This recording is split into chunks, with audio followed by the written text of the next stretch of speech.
tsaka si Zia Grace, no? Si Christian Bables, si Janet also. Oo. Yeah, silang tatlo. Sayang. Si Jenica is not feeling well, so she No, yeah, not another mother. Oo. Si Zia, sayang, no? Kamusta? Up to now ba? Nagkikita pa kayo? Hindi pa nga kami nagkikita ulit Tagal na, eh. oo. Saka may side kwento po. Siyempre, mahilig ako sa bata ever since. Pero kapag may eksena na kami, masiguro mga few taping days na, siyempre mabigat yung mga eksena. Kailangan yung mga time pa na yun, nagpipigil ako ng emosyon. So umabot sa point, hindi ko na siya masyadong kinakausap. Kasi nahihirapan ako iproseso na magkaroon ako ng wall, kasi yun yung character ko dun sa few episodes. Pero attach ako sa kanya off-cam. So talagang umabot sa point, tinataguan ko siya. Yun nga daw. Tinataguan ko Hindi ka daw nag-hide sa Mama bagets. tawag niya kay Julia. Nag-hide talaga ako kasi nga, yung feeling ba na, siyempre, hindi mo naman masasabi sa kanya na pag-take, hindi ako masyadong or siyempre, ang hirap i-proseso sa bata na take, magagalit siya sa akin, ganito. So ayokong i-explain yun kasi ayokong malito siya dun sa ako off-cam, ako on-cam. So ang ginawa ko, ako yung nag-adjust, nagtago talaga ako kasi pag umiiyak na siya, nahihirapan ako na ako na yung nawawala rin sa character kasi nga, siyempre bata eh. Tapos ang galing-galing niya, ang ganda-ganda niya. So, ang hirap. Ang hirap. Tapos ang sarap din sa pakiramdam na makatrabaho ng ganung kagaling na bata. Big, bago ko tawagin si Kuya Oji, siya ang next na magtatanong ng next question. Janice, naging child star ka eh. Kung anong rating mo dun sa bagets? Okay naman. Actually, buti nga, sa nakikita ko, ang daming ang tumutulong sa kanya ngayon. Okay. You know, yung mga child stars of today, they're still very lucky. Kasi maraming tumutulong sa kanila to motivate them. Nung time namin, wala naman masyado nag-motivate. Yung mga gawin na nanay ko yun sa akin. Hindi naman artista yung nanay ko, malay ba niya? Diba? So dati, you had to do things on your own. Siyempre sasabihin lang ng director sa'yo kung anong gagawin mo. Pero iba yung motivation kasi now, kesa sa amin before. So that's why they're actually really luckier than nung time namin. Julia, ikaw, going bulilit days, so paano? Ayun, kinakausap ko si Zia, sabi ko sa kanya, pag na-enjoy mo tong work na to, lumaki ka, huwag papasok sa ulo mo. Kasi privilege na sila this time. Feeling ko tanda ko, privilege na siya na nagkakaroon na ng may acting coach, tapos may magpo-proseso ng eksena lang yun. Ito yung reality. May magde-debrief. Yes, magde-debrief. Sa na-try namin ni Catherine, wala, ikaw magpo-proseso na namatay yung nanay ko dito. Namatay nga ba yung feeling ba na paano kung matatapos yung emosyon na yun? Eh minsan, aabot ka po sa point na kapag naramdaman mo na yung eksena, ang hirap din mag-snap out eh. So yung iyak mo na yun, walang magsasabi sa'yo na, snap out. It's just a scene. Ikaw magpo-proseso nun. So, ang swerte na talaga nung new batches talaga kasi meron ng guidance. Yung mga teen years naman ni Eric sa ni Mega. Basta before I go to you. Kasi teenager ka naman, Mega, when you started, di ba? Paano yung sa'yo noon? 15 na yun eh. Medyo kaya first love. Oo, yung teenager na, di ba? Pero bilib ako sa kanila kasi bata pa sila, no? Pre-teen sila, di ba? But ako, I have to give it also to Zia kasi kahit maraming coaches, I think nasa sa bata pa rin yung lahat pwede ituro sa'yo eh. Pero yung hugot niya, hindi ko alam saan galing. For someone her age, hindi namin maintindihan saan galing yun. May kalaliman siya na hindi namin maintindihan samantalang nung taping o OBB pa lang, di ba? Hindi pa niya naiintindihan. Para lang doon sa parang teasers namin nung umpisa. First time namin magsama-sama sa pictorial. Tsaka parang naiiyak siya nung yung konting ano pa lang ni Christian at ni Jenica, nagagalit sa kanya, hindi siya makapigil ng iyak. Ikaw, oh my God, the psychologist needs to be there to debrief her na. Pero pagdating talaga sa set, after a while, sanay na siya, di ba? Parang alam niya yung acting, alam niya yung after that, laro-laro na siya with Julia and Sam. Tapos mama tawag niya kay Julia. Then parang, tsaka Inglesera yun. Si Zia. So, ganyan. Tapos sabihin niya, yeah, my baby brother is so cute, but he's makulit. Ganon siya. Tapos sabi niya, pag eksena, Tagalog na siya. Nakakatuwa siya. May on and off switch siya, di ba? Ang galing. Tsaka yung akala mo, hindi marinig yung boses na, di ba? Pero sa screen, ang pala, magaling siyang, pati yung timing, ang galing, nakakatuwa. Eric. Si Zia, hindi niya alam magaling siya. Ganon yung dating. pag titignan mo parang wala lang, tulad sabi nga ni Megan na, yan tama may switch eh. Ang makulit, pag nakikita mo siya is normal na bata. Pero pag nandun na, nag-rehearsal, nagpa-blocking na, ikaw kailangan mo pigilan yung emotion mo. Minsan nga nanonood lang ako eh. Nanonood lang ako tapos ginagawa nila yung eksena, lumalabas ako lumuluhan eh. Ganon lahat. Magaling, hindi niya alam magaling siya. Yeah, Sam, you wanna say something kanina? Well, I just kind of wanted to add, I know, magaling talaga si Zia. She's, grabe yung, bata-bata pa, pero yung hugot niya, parang ang daming pinagdaanan sa buhay. Grabe yung hugot niya, Kakasabi lang niya, di ba? Pinagdaanan mo sa buhay mo, bata-bata mo ba? Pero I want to give praise also sa coach niya, si Magu. Nakatutok talaga, kahit yung parents niya, nakatutok din sa bata. So like, I just feel that we should give them a lot of praise because they really helped Zia yung bata to achieve yung emotions niya. But Zia has this natural ability in her acting na iba. But I just want to give praise sa coach and sa parents niya. Yeah. You wanna add kanina, Janice, you wanted to...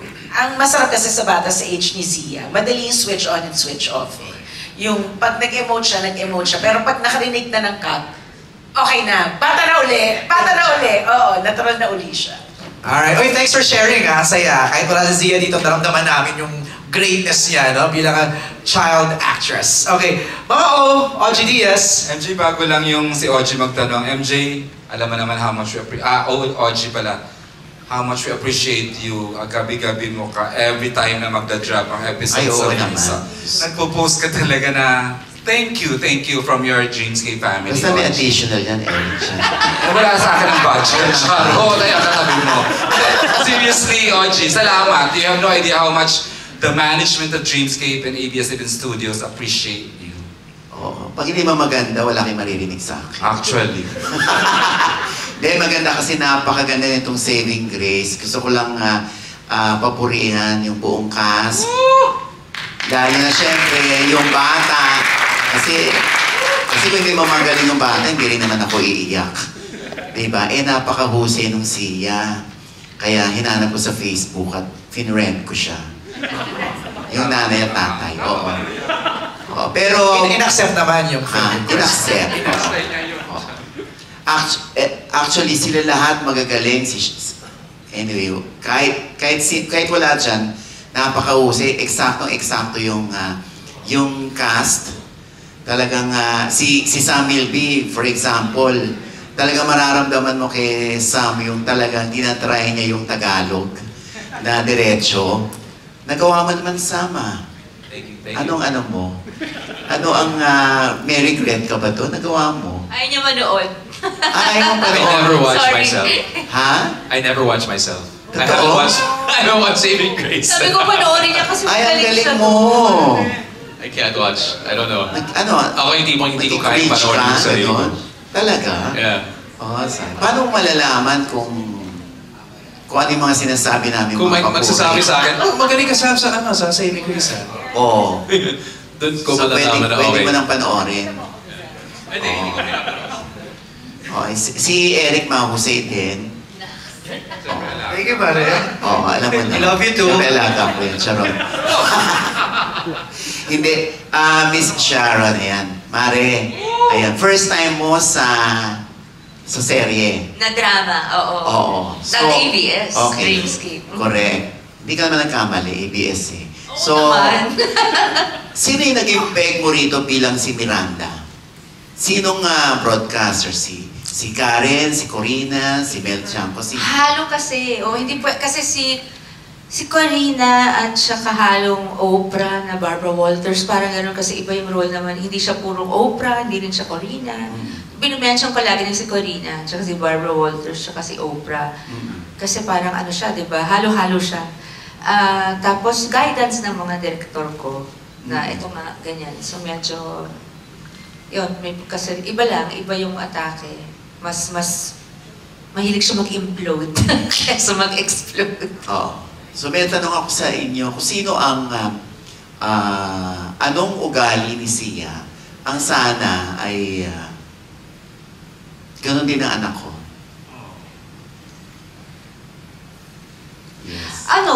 maganda ang pagpapalaki ng mommy at daddy niya. Tapos, sabi ko nga, mommy, daddy, huwag niyong pababayaan kasi baka, yung, sa showbiz, iba-iba yung makikilala mo, baka may maging barkada na dapat nakatutok lagi. Kasi pag bata, impressionable, di ba? Baka madala ng, lalo pag lumalaki na, baka mapaklose sa maling, mga maling impluensya, di ba? Pero maganda yung nakatutok sa kanya, pero binibigyan siya ng freedom to express herself. Sabi nga ng mami niya, gusto niya kasi talaga yan eh. So, you don't want to see Zia like 10 years from now na, oh my God, nagkaganyan yung baby namin. So, yun lang, sana talaga may nakatutok, nakabantay, para maalagaan mabuti. Pero yung sa anak, ano siya mapagmahal na anak sa mami at daddy niya. So, lahat naman kami, ako, meron akong gano'n, kami ni Janice, meron kami mga babies na gano'n. So, I'm thankful na gano'n. Nangiti si Janice. May naalala ko ba, Janice? Di, sana clingy. Kasi si Zia medyo clingy siya Yung pala, eh, yung super mga clingy. anak ko, hindi na sila clingy. Eh, pag tumatanda na kasi talaga. Lumalayo na sila. Ako meron pa rin. Oh, kasi pag ayaw nila, pinipilit ko. Si Elise. Elise. Baby na si Elise eh. Kalaro ng anak niya si Zia. Yes, actually. Pag bumibisita sa set yung anak ko, magkasundo sila ni Zia. So iniisip ko nga, ano ba kaya? Kasi si Zia, very siya eh. Pag nakita mo siya, she's a ray of sunshine. Parang, yung approach niya, or like, tingin niya sa lahat ng bagay is maganda. And I think, magandang baunin yun hanggang pagtanda. Sana hanggang pagtanda niya, ganun pa rin yung outlook niya in life, even despite of what she's gonna go through. Kasi magandang trait yun na baunin ng lahat actually, kahit tayong matatanda. So I really like na ganun siya. Pagpasok niya, hug siya sa'yo, positive siya agad. Parang merong biglang ray of sunshine around her. Okay. Last question. Kahit sino pwedeng sumagot, kung ang anak nyo isinilit sa sako, ano kaya reaction niya? Kasi dito, may dialogue si Zia na bakit ako isinilit sa sako? Basura ba ako? Kung sa anak nyo nangyari yun na isinilit sa sako, ano kaya reaction nyo? Maghahanap ako ng mas malaking sako. Para isilid yung nagsilid sa kanya sa sako. Akin, isasako ko ko rin siya. Inuhulog ko pa sa dagat. Subukan. Ako, napaglamayan na siya, nakakulong na ako. Elise, Hindi na ako mag-a-add sa mga nila kasi parang... violence. Pero totoo naman, ganun talaga gagawin ng isang ina, lalo na pag ganun ang ginawa sa anak mo. Pero ang naalala ko lang kay Zia, ay nung pinapanood ko yun, parang sabi ko, hindi ko yata kayang si Feliz gawin yun, even as work lang. Yung maging batang artistang ganun, batang child actor na ganun, hindi ko yata kayang panoorin na kahit this is all just, for a kung work, the mag-artista story. siya, Parang hindi ko kaya. Hindi mo kayang makita na sinisilid Yes. sa sako. Kaya sobrang bilib ako kay Zia. And sa parents ni Zia na they're all, Pumayag si sila. Zia, she's enjoying what she's doing and I'm happy that she is. Pero sa sariling anak ko, sana hindi niya gusto yun. Parang ganun na lang. Kasi kahit hindi totoo, ang hirap makita na ganun yung eksena. Si Eric, gawin yun sa anak mo. Yung gano'n, sinabi na nila, brutal eh. Oo. Brutal mo siya. Ganun din. Siya isasako ko kung sino man yun. Oo. Brutal. Thank you so much. Mahal Thank ni you. MJ, mahal ni OG yung show, Look at him. Like a real tatay na tatay ka ngayon, Mare, ha? I love it. Okay, go Okay, ahead. next, andito ba si Marinel? She is, yeah, with Tito Bobby, beside Tito Bobby. Marinel, you wanna ask your question? Yeah, she's there. She's not here? She's not here. Okay, sige, ako na yung magtatanong. Go. Tanong niya is for Julia. Agree ka ba with how Anna handled the guilt and sadness na dinadala niya from her past?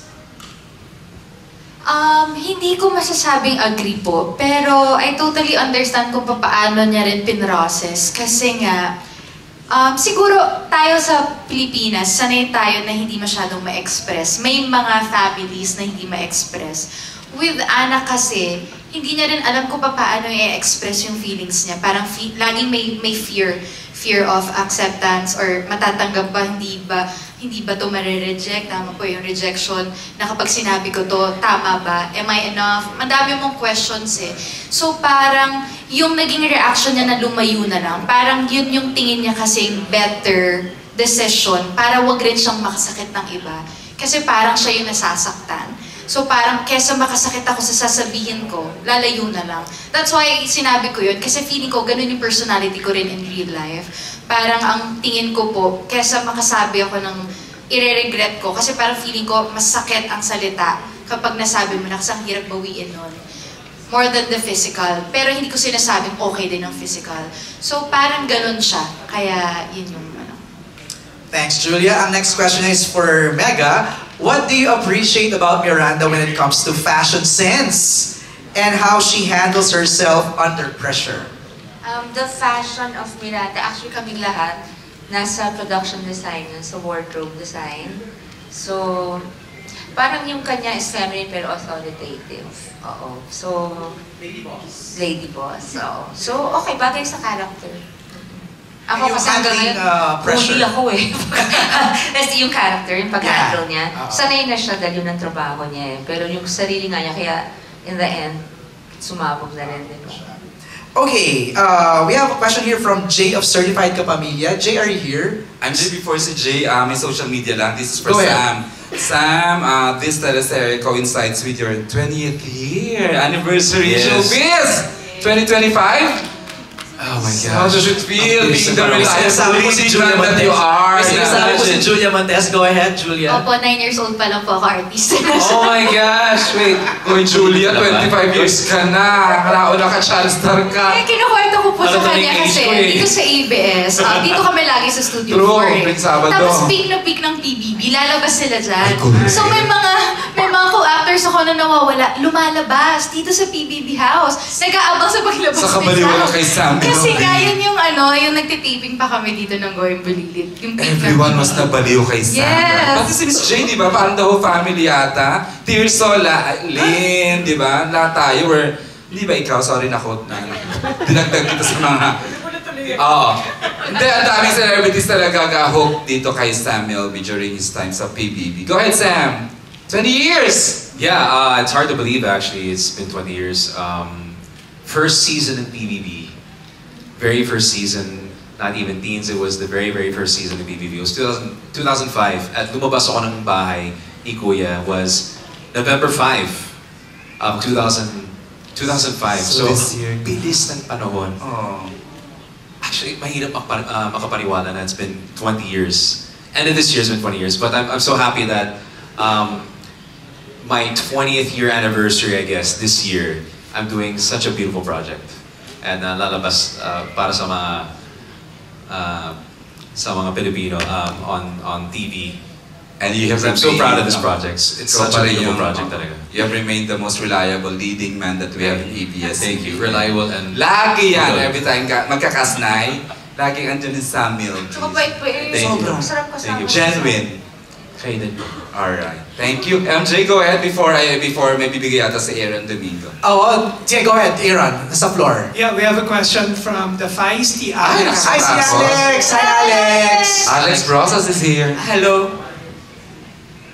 To Sharon, to Janice and Elise.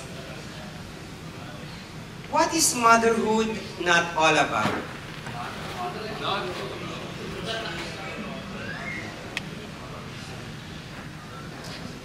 It's not about possession. It's about mutual respect between you and your kids. It's about a very difficult balance between being a friend and an authority figure. So what it isn't is, yeah, it's not possession, it's not purely authority over them. It's not expecting them to be like you when they grow up. It's not imposing on them what you think they should do or be. Yeah, it's not about insisting that they do what you want kasi hindi mo hawak ang utak at puso nila. Janice, you have an answer? Yes, motherhood is not about a puppet show. It's like gaya na sinabi ni Mega. Your parents are supposed to guide them as they grow up, pero hindi mo sila pwedeng i-control. Because at some point, you'll need to set them free and just hope and pray that you did a good job. From a POV of a young mom, Elise. Grabe. Siyempre, dami ko ding natutunan sa mga sinabi lang nila ngayon. Elise, so may I ask, how old were you when you had Feliz? 25 po. Ay, hindi ka na masyadong young. Hindi naman, pero in our generation now. For you, yeah, that's yes. right. Kasi ako 19 eh. Yeah. At nung panahon namin, parang Mas okay na rin yung baggy. 19. Pero diba, ang hirap. So at 25, this generation parang gusto nyo mag-asawa mga 30-something. Yes, I noticed. For me, I think add ko lang din po na I learned that motherhood is not all about you or the mother. Motherhood is not being selfish. It's not about your dreams and your goals. It's really about the human being you are guiding to grow up.